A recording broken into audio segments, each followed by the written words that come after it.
Hello, friends. I'm Melissa Alfaro, Executive Presbyter representing ordained female ministers. Welcome to our ministry podcast, where we invite you to lean into Scripture in order to shape your theology and practice as a minister and leader. Our purpose is to educate, enhance theological awareness, create a space for our guests to have a healthy dialogue in regard to critical topics that pertain to our continued leadership development. And I'm delighted to introduce to you our guests for today, Pastors Phillip and Destiny Deas. Now, they are ordained ministers with the Assemblies of God, committed to living their lives building people and growing the kingdom of God. Phillip is a high-performance executive coach, helping those at the top of their field with the mindset and tools necessary to transform their lives and maximize their potential. Destiny is Evangel University's vice president for advancement, an attorney specializing in nonprofit and startups, a speaker, and a writer. Together, they were the pastors of North Point Community Church in Bossier City, Louisiana, and are parents to 5 amazing children. Phillip and Destiny, how are you doing today? We're here doing wonderful. Absolutely. Happy to be here with you. Yes. Well, it is truly an honor to have you both. Thank you so much for taking time to just talk with us and chat about some important leadership topics. So your life is an amalgamation of different assignments and responsibilities. You are both in higher levels of leadership, and then you also are active in ministry, as well as have 5 children between the ages of 4 and 14. That's right. When do you sleep? How do you do it? What is the secret sauce? Tell us. You know, for those of us on the outside, and I laugh when I said that, but seriously, on the outside, we probably would look at this life and say, this might feel a little overwhelming. However, I came across your book actually last year, House Habits.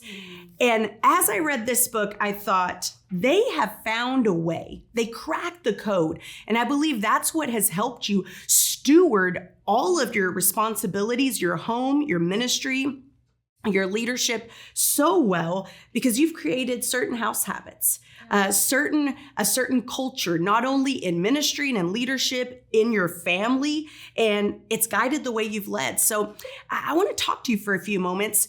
What are these house habits? What is this secret sauce? Where did it start? What problem was it trying to solve? Can you just define it and unpack it for us for a moment? Yeah, absolutely. As we, got married and we started moving into ministry, and I was in law school and all of these different things, we found ourselves back in Shreveport, back in Bossier, and in a series of different jobs. And we went, okay, if we are not careful, life is just going to happen to us. Mm-hmm. But we want to create an intentional life. We realized that your culture in your home, your culture in your marriage, your culture with your children, your culture with your church, your culture with your university, it's going to happen. Mm. So it's either going to be by default or by design. Mm. And if you look at the New Testament, there's thousands of commands and scriptures that tell you and inform the way that God wants you to live, this beautiful Jesus way that we're all trying to live out. But sometimes it's hard to put handles on that in the day-to-day. And so within our home, we said, okay, what are the ways that we want to expect our children to act towards each other? But also, more importantly, how do we want to act towards each other? Yeah. How do we want to respond to situations that we know are coming? I mean, we all know that crisis is coming, and what you pre-decide as your response is really the definition of culture, right? Is when you're thrown into the fire, what comes out of you. And so that's where we brought in the house habits. Yeah, you know what? Whenever you, 18 years old, I started preaching the gospel, right? Yeah. And just decided that I want to live my life to fulfill the Great Commission, right? To go into all the world, to preach the gospel, to make disciples. But what does it take to actually do that? What kind of person do you need to be to actually live that out? There's a lot of people that start with that desire, right? But they don't have the design that takes them to the finish line. And I don't want to be the person that just has a desire to do something for God. I was like, what does it look like to create a design, right? And that's really where these things came out of. As Destiny mentioned a moment ago, just talking about culture. One of the things that we talk a lot about is the greenhouse, right? In a greenhouse, you get to determine what grows in that greenhouse. You control all of the pressures and the light and all the things that I don't know anything about, gardening, right? But I know you get to control it and you determine what grows in there. And so we said, okay, what is going to grow in our home? What is going to grow in our family? What's going to grow between us? Right. What are we going to do to fulfill this great commission? How are we going to do that? And so the house habits really came out of us setting our lives to accomplish a mission. That's right. And that mission was the Great Commission. And we put some different wording around it just for our culture, but the whole purpose of the habits is to accomplish a mission. The thing I say about habits is that habits get really heavy. That's good. Whenever the mission isn't clear, right? When I say it this way, when the why gets weak, the work gets heavy, right? And whenever the mission isn't clear and the mission is not front and center, if you just try to live out the habits and you're not really sure what we're doing it for, the habits, they can get really, really heavy. But when you're so clear and dedicated to the mission, man, the habits become everything you need to accomplish that mission. And so that's really how we kind of ended up here with these house habits. Wow, that's powerful. And here you outline 12 of them, 12 house habits. And I know it would take a few of these podcasts to go through all of them, but if you can just identify some of those and maybe expound on a few that were significant in your home context, but also in your leadership at church context. The very first one is we live on. And it's his favorite. It is my favorite. And there's a reason that it's number one, not just because it's my favorite, because none of the other ones are going to matter if you don't determine that we are going to live on through adversity, through disappointment, through failure, through mistakes, through betrayal. We will live on through it all. And how do we live on through it all? Because of what we live on on a daily basis. When we live on His Word, when we live on the power of His Spirit, when we live on the right things, it empowers us to live on through the things that we are going to go through in life. And so we just say, man, we are tough. We are dedicated. We are devoted. And the reason that you need to be tough and need to be devoted, because what we're trying to do is difficult. That's right.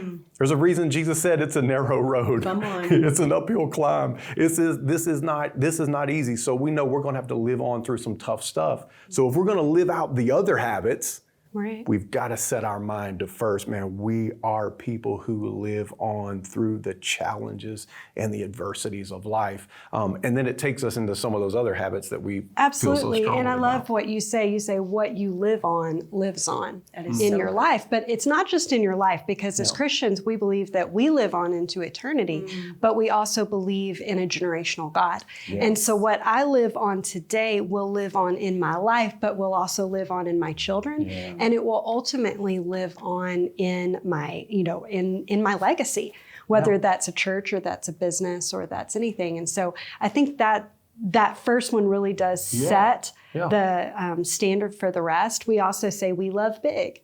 And that really helped us within the church context. Yes. Because sometimes people would want to shrink back from what we wanted to do in our community. We decided as a community to take on school poverty. We said we wanted to see an end to school poverty in Bossier City. Well, if you know anything about Louisiana, it's a very tough state.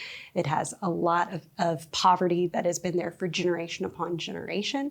And in many of these schools, you have generations living together that have been in poverty forever.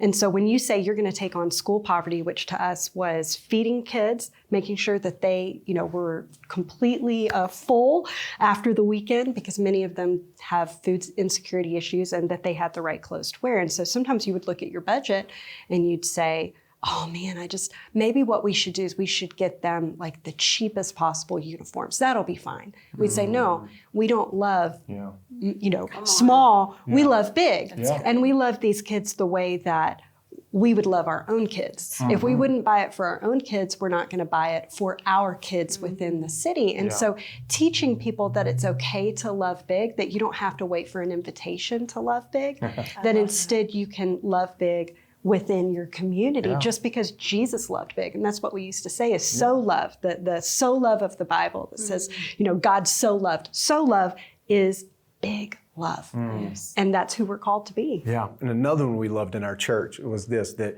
we cheer enthusiastically. Oh, come on. Because sometimes you can get in the church culture and you get the little, what I like to call the little golf clap. The little polite golf clap. We baptized 20 people and people are like, oh, that's nice, And we say, no golf claps allowed, right? If we are going to cheer, we are going to cheer enthusiastically. It is a standing ovation. We are going to get excited about it.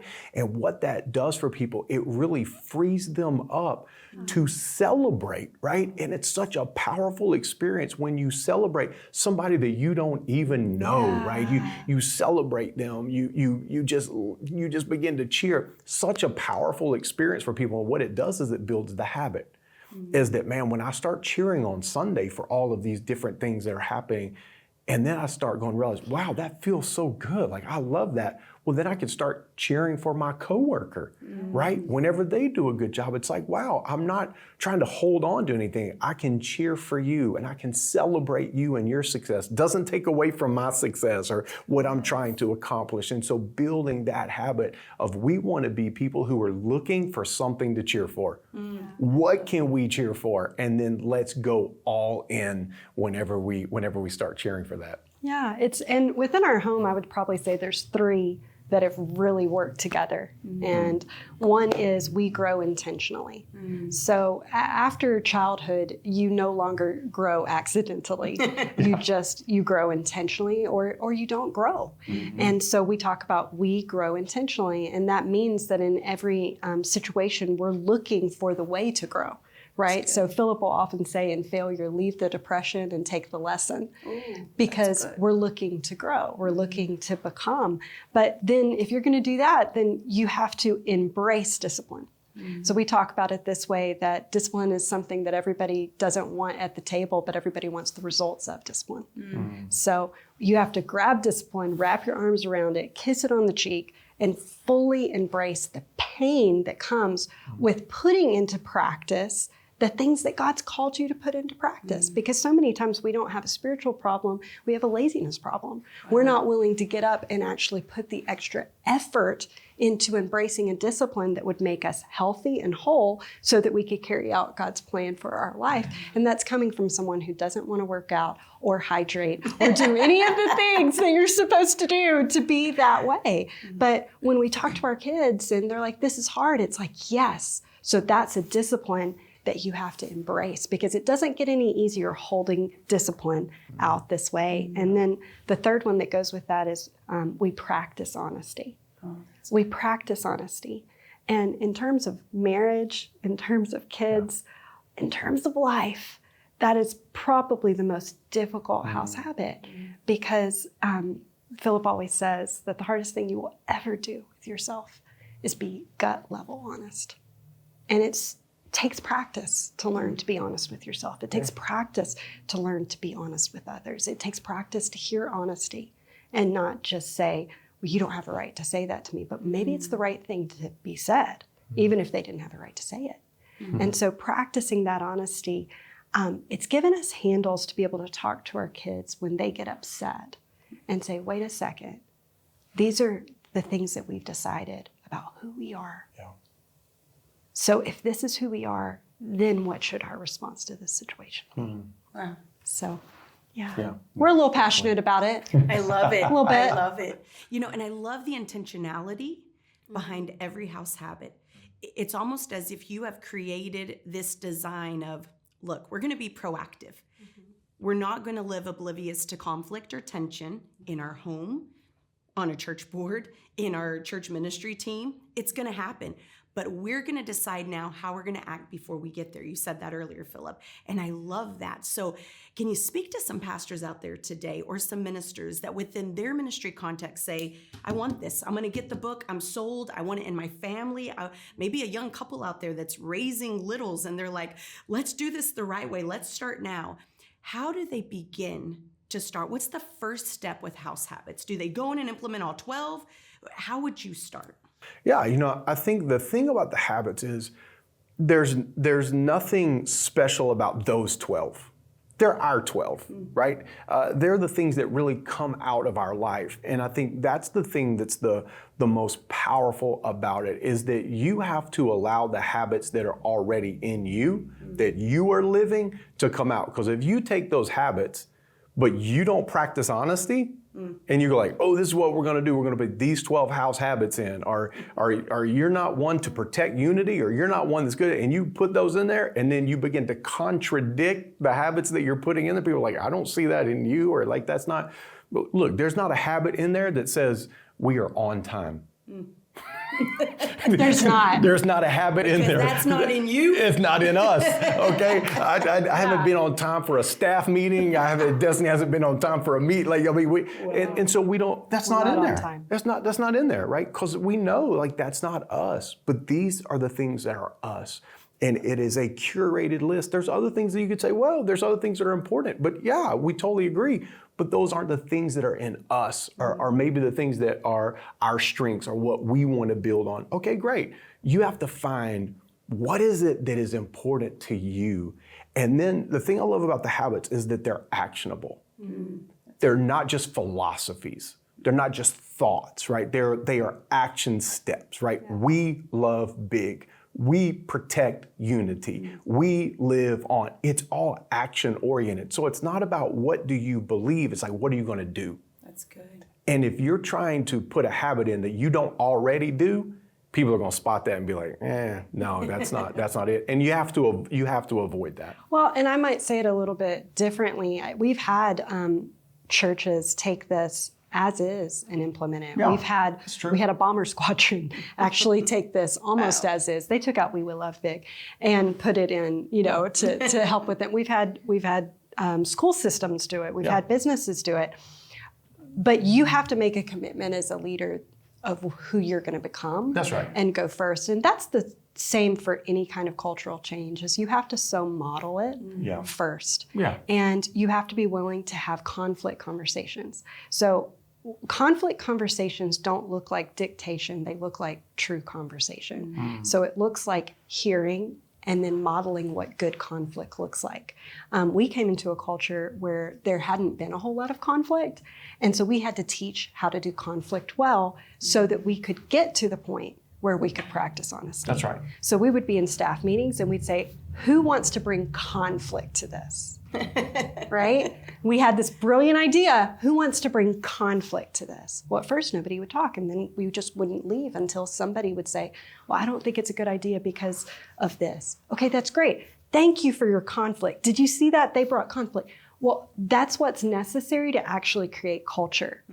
Because otherwise it's just a dictatorship and it doesn't go with people because it doesn't get into them. Conflict is what works it into the soil of your family. It's what works it into the soil of your person. It's what works it into the soil of your church. And so if you think you're going to be able to bring any kind of new system in and people are just going to embrace it, you're going to be disappointed. But it is the very process of conflict in it that will actually get the seeds deep enough to take root and then blossom. Some of the people who were the most difficult to deal with, they brought the most conflict when we were trying to make certain changes, ultimately through listening and whatever, they actually became the biggest fans because they'd done the work. They did the work to make it their own. Yeah. And so I think that's a part of this whole process that sometimes is overlooked and neglected, is the conflict isn't always opposition. Sometimes it's just tilling. It's just getting the ground ready for something to happen. And it's people figuring out whether this is what they want. And when people decide where you want to go is not where they want to go, that's a blessing to them and to you. And we should celebrate that and normalize it. That's so good. You know? Yeah. And one thing I would say too, when you're trying to establish culture, right? You're saying like, I want to implement this. I want this to be the way that we do life and church and family. And like, I want to just, the thing that I say whenever you're trying to teach culture on a team, right, is that there's a little acrostic for team that I use, and you have to teach it, emphasize it, act it, and then monitor it. And many times as pastors and leaders, we can be good at teaching it, even emphasizing it, telling people how important it is, saying the same thing over and over again, and we can be good at acting it. But what Destiny was just describing is really the monitoring it, right? And I say, man, if the habits are worth making, they're worth monitoring, right? So like good. But you have to monitor it every day. Yeah. You don't get to take a day off and be like, oh, well, I'll let that one slide. I'll let this, it's like, no.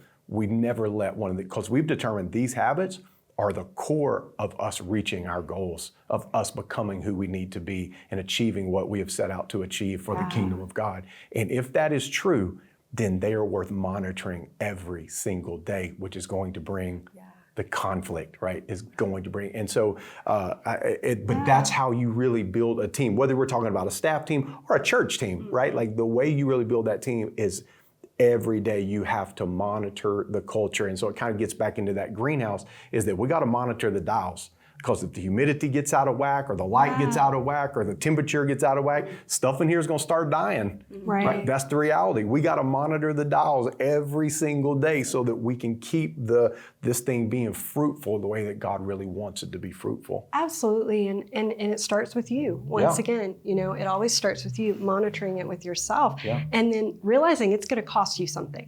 So in order to have one type of plant, you have to get rid of something else. There's something else that's not going in there. And so, some people love to be super sarcastic. I can remember we had, people on our staff, and they were hilarious. They were so funny. I mean, they had the gift of sarcasm, right? But if you have a house habit that says we protect unity, then that's not something that, even though it's funny, and even though it's all just cute and games, that we could tolerate in our greenhouse. So we had to sit down as a community and say, hey, Philip loves to laugh. You're really funny, but you're real sarcastic, and you say very cutting things about other people on the team, and they may even be true, but we're trying to learn how to healthfully practice, honesty over here. We're trying to protect unity. We're trying to cheer enthusiastically. Your plant's got to go. So you're going to have to find a different way to be funny. You're not going to be able to bring in this or that. And so it does have a cost. And that's why that why is so important. Yes. Because otherwise it can just become, well, why are we doing this? Why? No, there's a reason.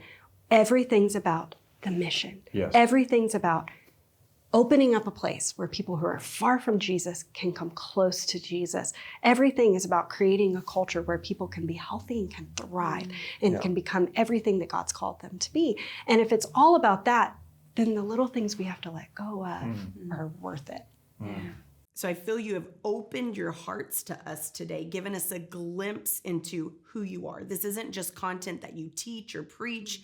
You model it in your home, in your church, in your higher levels of leadership in different organizations. And for that, not only am I personally enriched by that, I love this book. I'm going to read it again. But I know you're a gift to our fellowship in the Assemblies of God. So thank you so much, Pastors Phillip and Destiny Deas. Thank you for adding value to our leadership and enhancing our theological awareness of what it means to establish, model, lead with house habits. You're a gift to us. Thank you so much.